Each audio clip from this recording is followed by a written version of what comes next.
السلام عليكم. أحلى متابعين، يا رب دايما تكونوا بخير وبسلام.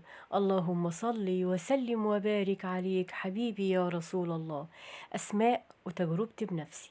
أنا النهاردة قلت لازم أعمل محشي في حلل ستانلس وأوريكم.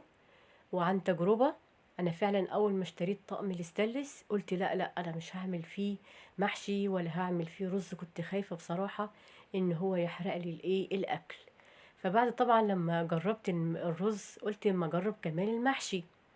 انا بقالي فتره كبيره شاريه الطقم وقلت لا، انا كده لازم اجرب فيه اللي انا اعمل محشي. وفعلا كانت نتيجه جميله جدا جدا. معايا هنا خلطه الرز اللي انا عاملاها. طبعا كلنا شطار وبنعرف نعمل خلطه الرز معانا. واحشي البتنجانية، اسيب طبعا التلت اللي فوقاني فاضي علشان طبعا لما يجي الرز يستوي ما يطلعش بره البتنجانية، علشان طبعا في الاخر يدينا منظر حلو وجميل. بكده طبعا خلصنا معايا محشي البتنجان.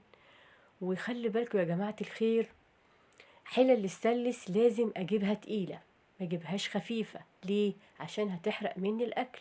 كذلك برضو الألمونيا لازم برضو اجيبها تقيلة عشان ما تحرقش مني الاكل.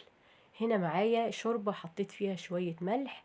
لو عايزين تضيفوا معلقة من الصلصة او شوية طماطم فريش مفيش اي مشاكل. طبعا الحلة الاستانلس ما بتاخدش مية كتير او شوربة كتير في المحشي، لان هي بتختزن درجة الحرارة جواها ما شاء الله. اجيب كمان طقم قصدي طبق من الستانلس او الصيني، واغطي بيه المحشي علشان الرز ما يخرجش بره الصابع البتنجان. شايفين القاع بتاع الحلة؟ وخلي بالكم يا جماعة الخير، لما تيجوا تشغلوا النار تحت الحلة وخلاص الحلة معايا غليت، اخد بالي اللي انا اوطي النار، ما افضلش معلية النار. وفي النهاية طبعا الرز هيتحرق مني، قصدي المحشي هيتحرق مني.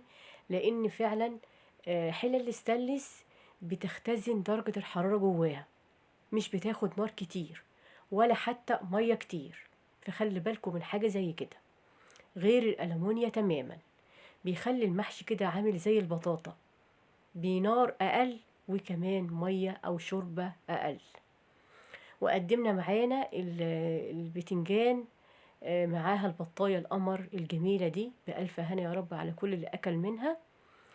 وما تنسوش يا جماعة الخير، دايما دايما لما نيجي نطبخ رز أو نعمل محشي ناخد بالنا. خلاص الحلة معايا بتغلي، أهدي النار، ما سيبهاش شديدة قوي على على الحلة.